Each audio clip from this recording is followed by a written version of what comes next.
Welcome back to the CONVO Couch, ladies and gentlemen. I am Pasta Jardula. And I'm Fiorella. See, that's because you talk too much. Okay, well, let me ask you a question. What do Haiti, Venezuela, Honduras, and Brazil all have in common? They are all part of the countries we invade, install our own puppets, and start coups, which then lead to mass migrations.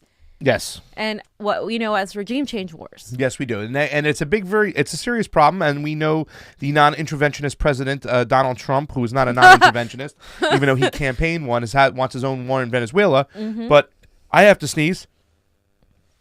Oh. Did it go away?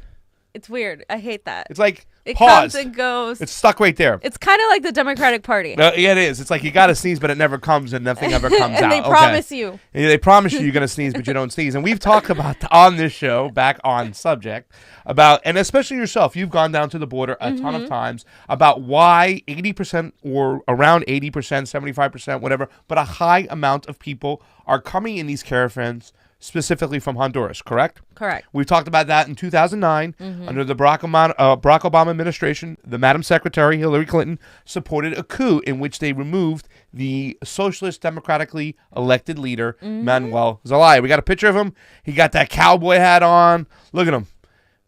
we got to put that cowboy hat up. There he is. He was elected, but then he was ousted. Okay, and this is a person who wanted to have social change there. He wanted to take back some of the land and give it to the indigenous people of Honduras. Oh, yes. But he was stopped in his tracks, so we can support a regime that has now turned the place into chaos, which has forced a lot of women and children to come to the United States. That's where these caravans are coming from, right? Yep.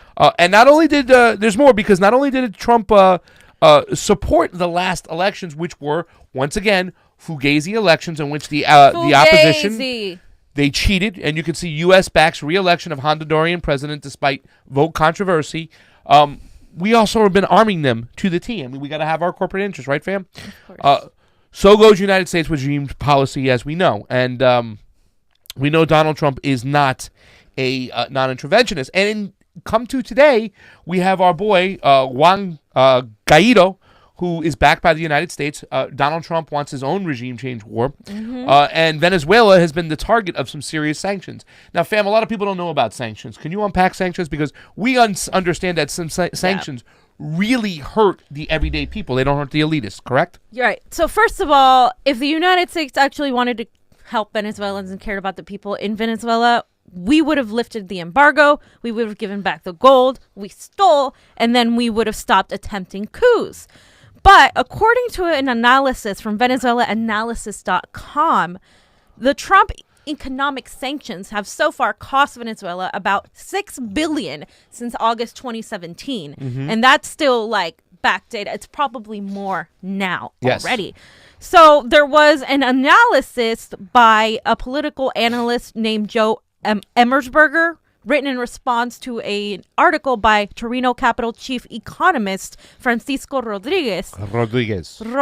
Trump's economic sanctions have cost Venezuela $6 billion, and Rodriguez is well-known as an outspoken critic of the Maduro government, but even he recognizes that Washington's misguided sanctions are actually exacerbating and failing all production in Venezuela, and as such, affecting the general standard of living, which is why the people are suffering under that. The everyday people, fam. I want to make a point, because a lot of people think that sanctions are just like a small tool we use. No, it's a very harming tool we use, and we're actually almost like locking up and stealing Maduro and the Venezuelans people's money all around the world with these sanctions. Exactly. They should be a rich country. They have so much oil. Yes. But this is what he was talking about, and I'm going to go ahead and quote him, and we have his quotes. The resulting loss of access to credit appears to have helped precipitate the collapse in oil output, driving the resulting economic contraction or crisis. Our point is that the spilling over of this political crisis into the arena of finance had consequences for the country's economy and for the living standard of all Venezuelans. Yes. Okay, and so we have this chart right here depicting how that was just like Colombia, but then there was a point where we had we see the true fall during the 2016 and most of 2017. And then once Trump came in August, the sanctions came into force. You see that decline in the production was driven by the price of oil hitting its lowest point in about a decade at the start of 2016.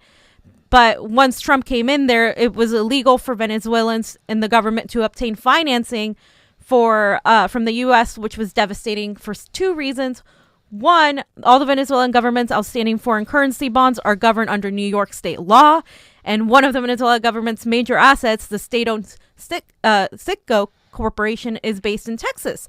So the sanctions also blocked Citgo from sending profits and dividends back to Venezuela, which had been averaging about $1 billion since 2015. And so the next table just shows you pretty much the difference of what happened. It would have continued pretty much at the same rate as in the 12 months before, but once the sanctions came in, what happened was a 13% decline in production, followed by a 5% decline in 2018. So then you see the 11% decline came into 37%, and then ultimately led to $6 billion in a 12-month period, which is what it's cost them so far. Yeah. So we are directly responsible for we this. are. And I would like to state, too, not just Trump coming in. And this was a very well thought out planned thing with Guaido and the sanctions all at one time. They're trying to put a stranglehold on Maduro, weaken him, and take the country over themselves because Guaido wants to give up the oil reserves to corporate interest. What Maduro wants to do is more of what Chavez did, and that's keep the oil, nationalize the oil, right, use the profits, the riches for themselves. They understand what's going on, and that's why that big sign up the other day where Maduro brought everybody to Caracas and had everybody sign this piece of paper that said they don't want America to intervene and to let the American government know that they're not going to just take this hands down. And it can be crazy in Venezuela. And also, too, I'd like to also point out that before Donald Trump came in, we were already funding the opposition under the Obama administration for many years. And before that, with Bush, we've been after that oil for a long, long time. With Chavez. And I think it was just that Donald Trump saw this particular invasion or coup or war or whatever you want to call it as a financial chance to gain a lot of money too as well. Exactly. And so you say there's more. Yes, there is more because it gets better, fam. Especially, when it comes to either ousting progressive leaders or trying to do that, Maduro successfully doing it to Manuel Zelaya.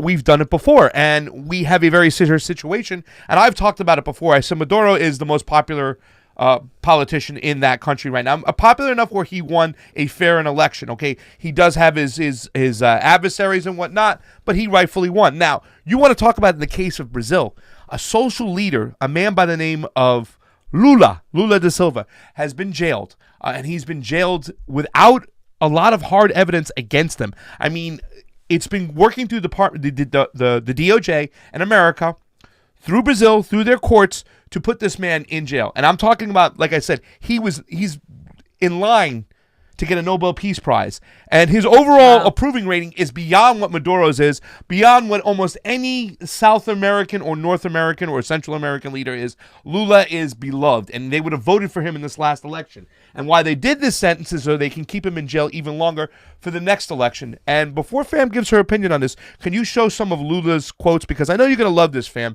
This guy is just amazing. Lula da Silva, and he puts down, the true path to peace is shared development. If we do not want war to go global, justice must be global, fam. Wow. I mean, he has another one. Hunger is actually the worst weapon of mass destruction. It claims millions of victims each year, and that's by Lula da Silva. And fam, we just can't have a socialist leader out there running a country because... Instead, they have Bolsonaro. Yeah. Which is literally the complete opposite. Have you seen any of the Democrats stand up for this shit? I mean, this is happening. This is our DOJ working our influence within the courts of Brazil to jail a man without any serious hard evidence. I mean, they haven't even proved that he lived or owned those houses and those addresses, which they got him on corruption charges. And like I said, when they did a poll, Bolsonaro, who won the election, he got 16% of the votes when they did that poll.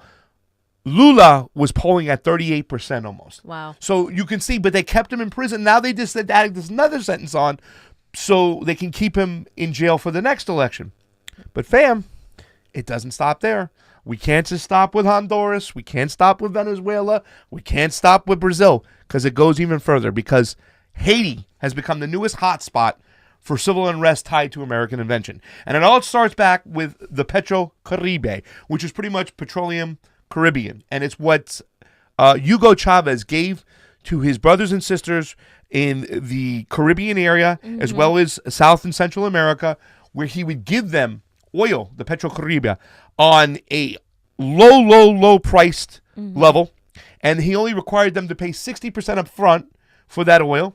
He shared it with the Caribbean nations. And he felt like Haiti was one of those areas where he pointed out, because Haiti was one of the first revolutionary spots where Latin America really took ground. And he said the Venezuelan people owe a debt to the Haitians for what they did in leading in these movements. So he put up a fund, a Petrocaribe fund, where 40% of the assets of the money that was controlled there were able to be used periodically by the Haitians to fund any social products, whether it be schools, hospitals, roads, anything whatsoever.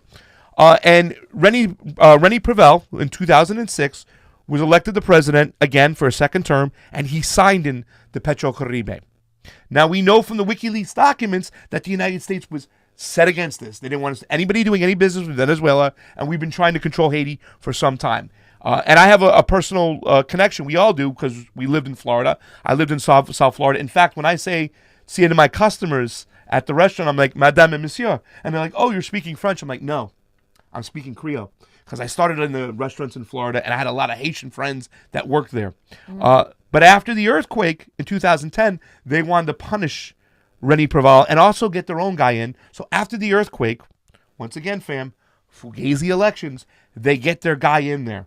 And that guy has been taking out and ciphering funds from the Petrocaribe for years. The new government that come in has been doing the same thing. And a lot of money went through the Clinton Foundation. What's that? I was just going to ask you, who did that? A lot of it goes through the Clinton Foundation, because Barack Obama put Bill Clinton in charge of Haiti after the earthquake, and they really went to town there, fam, the Clinton Foundation. They screwed up, as told by Hillary Clinton's emails. WikiLeaks, thank you again. Thank you. They're, once again, a pay-for-play scam.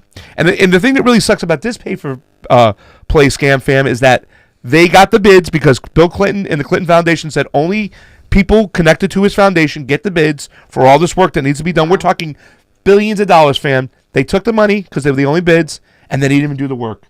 They just bolted. So right now, we have some serious civil unrest. And, fam, it's looking like it could be a revolution in Haiti. Wow. So do we have some stuff on the streets, fam? Let's, Johnny Tsunami, what do you think? You've been looking at this all day today. You said today we got to get on Haiti because nobody's going on it yet in the news. But yet you saw some of these videos. What do you think, babe? Yeah, it's some crazy stuff happening over there right now. If y'all want to see this, you see in the Twitter. Wow. Here, Haiti Info Project breaking in Port-au-Prince. Look at this protest.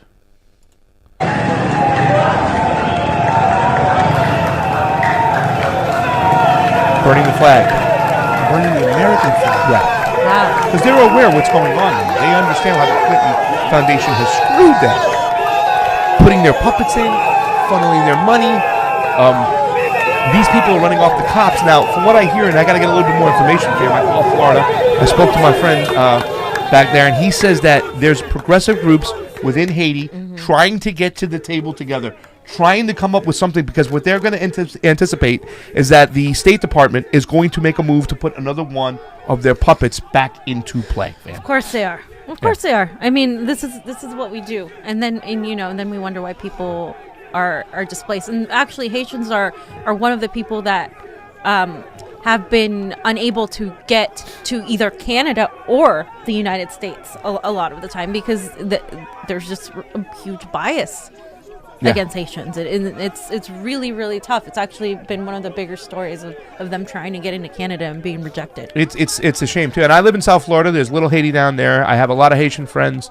I know about Port-au-Prince. You know, that's what a lot of these progressives are saying, that Port-au-Prince is just a place for the elites of Haiti, and it's the only place and money that goes to everything outside, all the urban areas. They're just left for Shangad. But hopefully we can get some type of revolution. We need to get a serious revolution, but the United States is going to stick their nose in there whenever they can, and they've been trying to control for Haiti for quite some time. It's a beautiful paradise. It's a Caribbean country that is on the same island as the Dominican, but they're the poorest nation of all. Yeah, exactly. They're two of the poorest nations, but Haiti in particular. And also, if you go to Tijuana, in Mexico, you will find a bustling Haitian community there. They have been taken in by the people in Tijuana. They found a home there, and there's kind of a sort of solidarity between the Haitian people and the people in Tijuana and the migrants coming in. You know why? Because all of them are literally victims of our imperialism and our regime change war. So it's sad, but I think it's definitely a reason why they have this kind of camaraderie. Yeah, it's to be continued. And my man Johnny Tsunami is going to be out there looking for some more videos because it's raw stuff right now. We're going to be getting them up. We're going to get to Tulsi Gabbard in a second, fam, but can we get to a little commercial? You got anything else to say about this? Wait, yeah, I got something. You got, Johnny Tsunami. Look at this. What you got to say?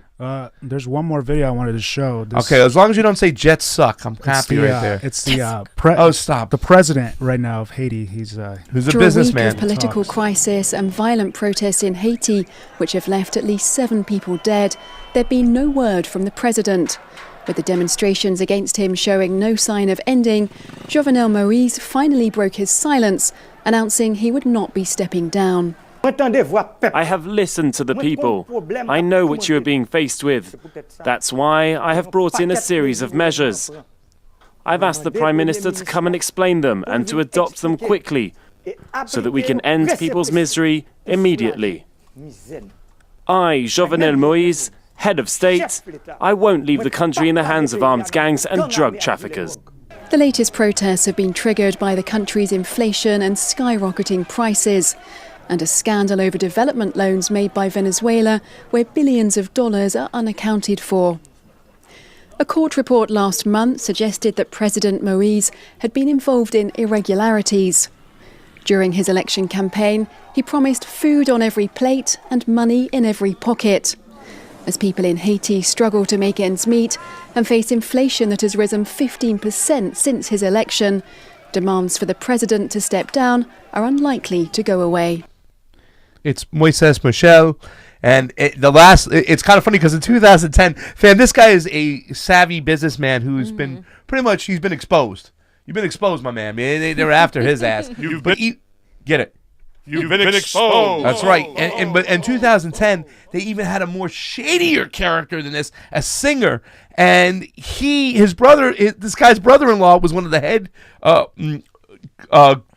drug dealers in Haiti. And this is the guy they put in, and they were just siphoning money. Just siphon money out of that Petrocaribe fund, taking it all. And now the people know, and that's why you'll see signs that say Petrocaribe. They understand what's going on. They understand how beautiful Hugo Chavez was. And this is the type of government we're trying to remove over in Venezuela. Maduro, a bus driver, the people's man, right? Spawned from Hugo Chavez, who gave back to the Caribbeans. They didn't have to do this. Hugo Chavez chose to do this. This is a beautiful leader. Remember when he gave fucking oil and gas to people in New York who were freezing, poor people who couldn't afford it? This is disgusting, fam. But they will vilify him. And if you talk to a lot of people here in the United States who are of Venezuelan descent, they will tell you they didn't like Hugo Chavez because Hugo Chavez was specifically a man that was poor, just like Maduro, that came into power. So what we are seeing in these, basically in these countries, is actual revolutions from the working people being stomped down by our country, who is literally fighting democratic socialism domestically and internationally. We are fighting the uprising of the working class against the elite, Yep. which is what's happening in Venezuela. And there are Absolutely. also racial tensions There in these is. countries too. A lot of these people Yep. rising up are indigenous or of African descent. Absolutely. So- that goes for Venezuela big time because the Guaido clan or regime, or whatever we want to talk about it, very light skinned, very white, where you see a lot of black people in the streets for Maduro, in Caracas the other day signing that piece of paper. So there is some racial tendencies hidden there as well.